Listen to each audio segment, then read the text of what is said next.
episode 107 107. of the Talkin' Buds podcast. How's it going, everybody? Thank you for joining us. Another week.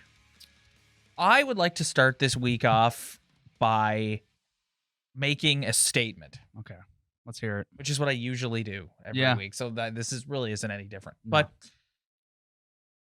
at the end of last season,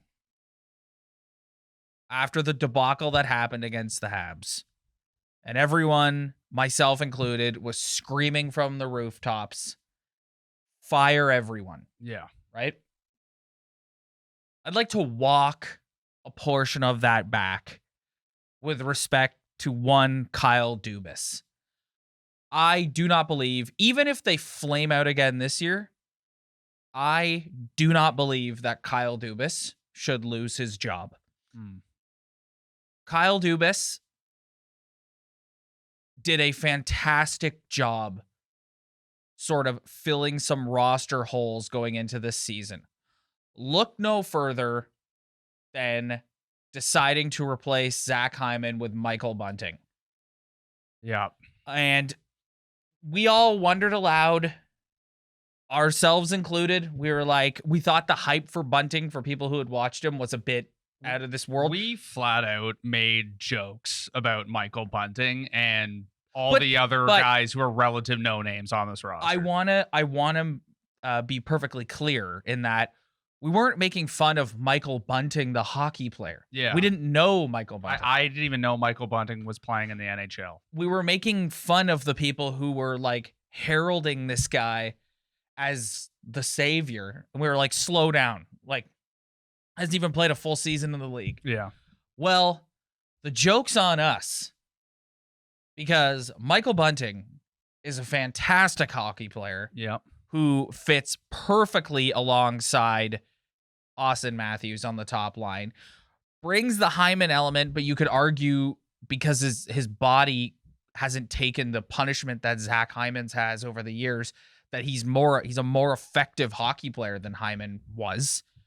And I just, full circle, like I think Kyle Dubas, if they flame out again this year, yeah, I think Kyle Dubas should be afforded the opportunity to try and get out from under some of these big contracts and rebuild this roster before just throwing him out the door. Yeah. If you look at his career as the GM as the league, it's just like there's really good and very questionable, which, I mean, you look at the way he's filled out the roster, like you said, great job. Bringing in Jack Campbell, great job. Then you look at signing guys to ridiculous contracts, maybe paying Peter Mrazek a little too much money, getting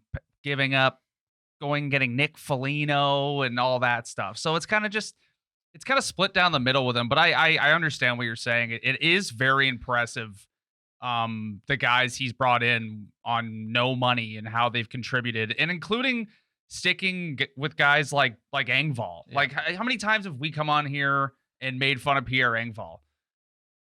Honestly, like, he turned out to be a pretty decent little hockey player. Yeah. Like, he was great last night. He was, that fourth line needed help because the two old guys down there have been struggling. And I thought last night was a perfect example of putting Engvall down on that line and to see what kind of hockey player he's been able to grow into in this whole Dubas Keefe system. So there's examples like that, which I totally get where you're coming from, that maybe it's not the end of the world if they don't make the playoffs. So it looks bad, but maybe sometimes you just need time, you know? Like, look how much time Marc Bergevin got in Montreal. Yep. And also, like, that's a long time. When you for him. start running through coaches and general managers, you become the Edmonton Oilers. Yeah. And like, I don't think, if you're going to put down Kyle Dubas's like career and you're going to list it out as like pros and cons, I think the pros outweigh the cons. Therefore, he should not be fired if they flame out this season. He should be given the opportunity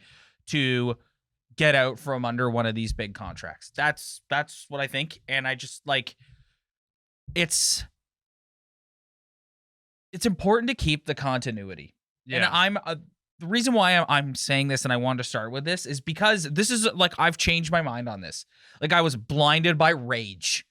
Well, we'll see where we're at when when we're down in Remind me to game clip this. 7. Yeah. Clip this and play it for me when they. Yeah, make sure you remind us of this in the comments. Yeah, if they lose, yeah. When we're spazzing. When we're throwing a professional spaz attack. So, what do you think of Keefe's decision to sort of spread the love up and down the lineup with the top 3 guys? I love poking fun at the media that has the horrible job of covering this team on a day-to-day basis, because I mean, we've been having this conversation since Mike Babcock was the coach of this hockey team. Yes. Spreading out lines. How many times have we said load up a line? Yeah. Or how many times we said spread out the wealth? It's all different. I just don't get too fired up about these decisions because things are so fluid through an 82 game season. Like right now, it's a great idea because guys are playing better, and you've been able to find guys, like to your earlier point, like Kasha, like Bunting, Kerfoot's having a better year, that you can spread out the wealth a little bit more because William Nylander can play with Kerfoot because Kerfoot's having one of his best years of his career. Yep. And he's like plus 18 or something. And you could put Kasha, a guy you brought in, because he's got some skill and he can move the puck around, and Bunting can go to the net. And Tavares needed some help, and Tavares' best year of his career was with Mitch Marner. So put Marner back with Tavares, see what happens there. I don't get too excited about these things happening in the middle of the season. It's nice to try everything out. So when you do get to April, or in this case, May this season, that you know what that option looks like. You know what Marner and Matthews looks like, but you also know what Nylander looks down on the third line and what Marner looks like with Tavares. So right now it's working out. It's doing well, but it could change next game or the game after that. So I don't get too fired up about these kind of decisions that Keefe makes. It's a good idea in theory. Like, I like the idea of spreading it out because I do think all these guys are good enough to play with other players. And I do think they have enough depth offensively for guys like Nylander to continue their great offensive season with guys like Kerfoot. But it's just, let's wait another 5 games. Let's see where the lineup's at in 5 games. It's just everything changes constantly in an 82 game season. But I do like that about Sheldon Keefe, is that he's not afraid to throw it in the blender, and if it's not working, he'll switch it up and try something else. Yeah. And to me, that's the most effective way to use the amount of offensive skill that you have. But at the same time, Austin Matthews has not scored a goal since that change. I know Michael Bunting got a hat trick, but at the end of the day, Austin Matthews is arguably the best goal scorer in the NHL. He's gonna want his Genos at some point. So I just think with Matthews, like we've talked about this a lot with Austin Matthews since he's became a Toronto Maple Leaf, and like I've just always been of the opinion that there is another gear there, and we've seen it. We've seen him play like that. We've seen him play like the dominant force in the NHL. But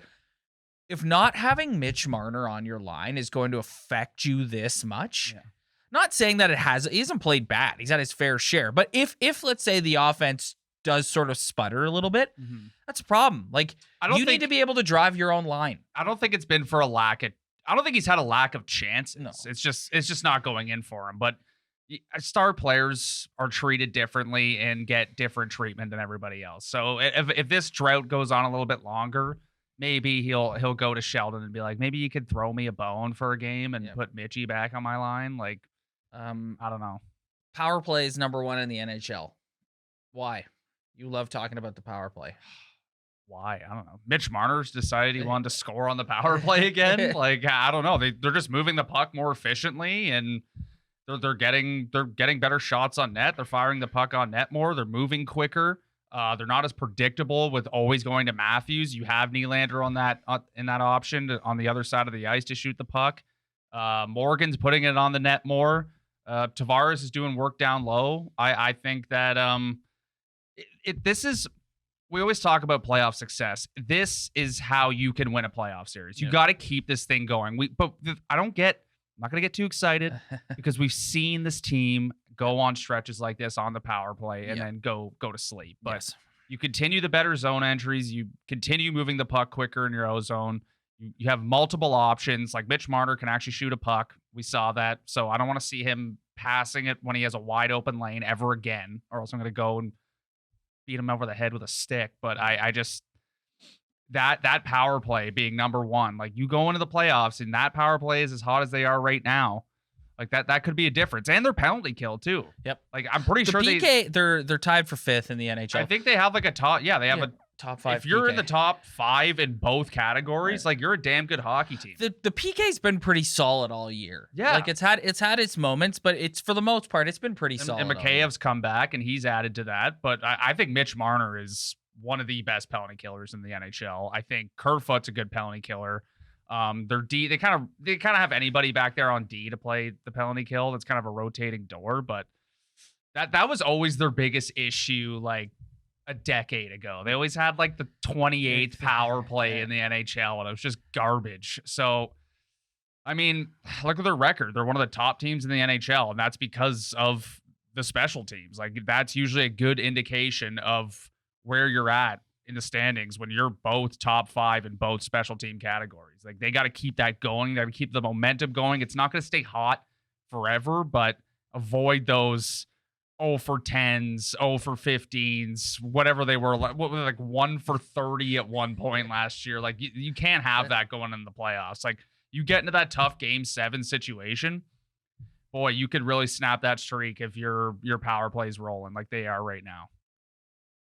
So we're talking about special teams rolling. One area that is sputtering a little bit is the goaltending. Jack Campbell coming back down to earth a little bit. To be expected. I think he was a bit out of his mind to start the season. Yep. Like playing like ridiculous lights out, unsustainable pace. This is the first time he's been a starting goalie all season, so at some point that was going to catch up with him. And Peter Mrazek hasn't been terrible, but he also hasn't been great. And no, he's looked like a backup goalie. Yes, I'm really on the Peter Mrazek thing, as someone who's listened the last like 3 or so weeks has probably figured out. Like, yeah, you have to get this guy going. Like, have to. He makes too much money, and he needs to help take the load off Jack Campbell. I sound like a broken record, but it's just like you just watch in Detroit, and it's just like first shot of the game in the net, and it's like that we can't. Now, this team is high octane offense and can dig you out of that hole. And the Red Wings aren't exactly like they came back and beat a hockey team that they're better than. Yes. So it's just, I don't know what you do. Like, I think maybe when you get into February, as we get into February here, and the games start becoming more frequent because they're making them all up, then you have a chance to get kind of both of these guys in more of a rhythm. Like, because that's one area that is just, we've seen it time after time. And you know what? This core takes a lot of heat for the lack of playoff success, as they should. But Freddie Anderson was a huge part of all those choke jobs. Yeah. And goaltending cannot be a factor and cannot let them down come playoff time. Yeah. And playing Mrazek is twofold. It's taking the load off Jack Campbell, but it's also showcasing him to other hockey teams if you do want to move off that contract. Because, I mean, you signed that with great intentions. You had no idea if Campbell could be a number 1 guy. We still really don't know. He's played out of his mind. We show that he can be a number 1 when he's playing his best. But, I mean, Jeff Merrick reported that teams have been calling the Leafs being like, is this guy on the market? So it's just, my only concern with moving Peter Mrazek is, who do you have to replace him? Like what if Campbell gets hurt? Campbell, it's a disaster. Yeah. I know but it's a tough decision because every offseason, this hockey team is going to continue to face dilemmas like they faced this past offseason with guys like Zach Hyman. Yeah. And maybe they can't bring, I know goaltending's a different situation. So, I mean, Campbell, it's like that. Signing Jack Campbell this offseason, I think, is the hardest decision a general manager can make. Giving a guy a contract who really has no resume other than like a year. You could look at Jack it's- Campbell's recent play from the other direction and be like, Yeah, it's almost a good he's thing. at 6 million and now he's at 5.5 Yeah. and now he's at 5 and It's now like he's at stock 4.5. Yeah. it's like the stock market watching Jack Campbell play hockey right now. Yeah. So I think this is my take. I don't want to see a number over 5 for that guy. Yeah. Like there's no way. And I know, but this management group makes me nervous because we've seen what's happened in the past. They overpay. And I just don't want to see them in a situation where they're overpaying for a goaltender, because there's examples around the league. I know Florida's in first place, but they're paying their goalie $10 million. Imagine how much better they'd be if that guy was making a little bit less and they could add more to that roster. Like, you just can't overpay for a guy who really still does not have a resume in the playoffs or in the regular season. Well, then you have Peter Mrazek, where it's like, you're going to need that cap space to sign him, but then what if Campbell gets hurt and now you have Joseph Wall playing net? Michael Hutchinson. And it's just like, yeah, I do not. I can criticize the decisions that general managers can make and our general manager, but this is a bind. Like, just put yourself in that situation. Yeah. Like, it is That's what I'm saying. Yes. Mrazek makes too much money. It's a detriment on their salary cap, how much he's getting paid. However, he's a guy who started in this league before, has put up good numbers in this league before. And what if Jack Campbell really starts sputtering? Like, it's not even a matter of him getting hurt. It's like, what if he really just like goes in the tank here? I know. And then it's like, so Peter Mrazek's your number one goalie. Yes. That could very well happen. Yes. Like, that is a serious possibility. I think that both guys struggling, well, not Mrazek, but more Campbell struggling more of lately, is the Leafs have gotten a little more loosey-goosey with letting guys free in their own zone lately. But there's also examples of Jack Campbell letting goals through the 5-hole, through the blocker in the arm, up in the short side. Well, I think it's a two-way street as well. But I posed this question on Twitter the other night, and everyone's like, "Oh, like since coming back from COVID, they've really like no lead is safe. Like, they just keep blowing 3-1 leads." And it's like, yeah, but the main difference between like earlier in the season and now is Jack Campbell is not making every 10-bell save. I know. And you almost got to go back and review like those games, saying that, was it Jack Campbell covering up those mistakes that aren't being covered up now? Or were they actually locking it down a lot more than they are now? Because like, you could I think it's probably a little bit of both. You could find examples over the past, or over all the games since they came back from COVID, where, dude, they can let guys slip away in their own zone and they're wide open. And I know it's easy to point at a goaltender to be like, he should have had that. He should have had that. But that's why I said I think it's a little bit of both. It's frustrating. I think that's why you get, like we talked about this last week, I think that's why you get Sheldon Keefe making comments in the media like he did after the Rangers loss, because you're seeing, because I notice it when they're up a couple goals, some of the big boys are not picking up their defensive assignments. It's every line. And they're cheating for offense a little bit. Yeah, it's every line. And there's D losing puck battles below their own goal line. It's centerman not taking the guy coming into the slot.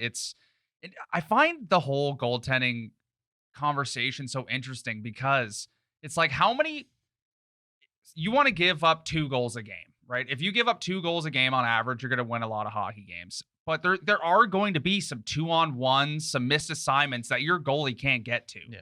But then you're going to have to also afford your goalie getting beat on the short side sometimes, or through his arm sometimes. So it's just like where fans stand. Like, there's some fans that are just pro goalie, and there's some fans that are like, any goal that goes in, it's like, oh, look at Mrazek there. Yeah. So it's like, where do you stand as someone who analyzes the game, where you place the blame on your defensive side, or do you place blame on your goalie? Because your goalie's going to get beat sometimes, and your goalie's also going to have no chance. So it's like, some games it's like Campbell gets all the blame, but then you go back and you're like, man, they left that guy wide open. Yep, like, is he supposed to make that save? And I know there's examples of Andre Vasilevsky and Shesterkin who are just like top level goalies, but not every team in this league has a top level goalie. Yeah.